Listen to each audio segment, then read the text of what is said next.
નમસ્કાર ખેડૂત મિત્રો, સ્વાગત છે ગુજરાતી ખેડૂત ચેનલમાં। અમારી ચેનલમાં રોજના બજાર ભાવ વિશેની માહિતી આપવામાં આવે છે।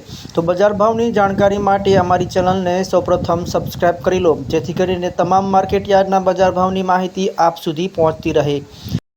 તો ખેડૂત મિત્રો, આ રહ્યા રાજકોટ માર્કેટ યાર્ડના આજના બજાર ભાવ। રાજકોટ માર્કેટ યાર્ડમાં આજના બજાર ભાવ આ પ્રમાણે રહ્યા હતા।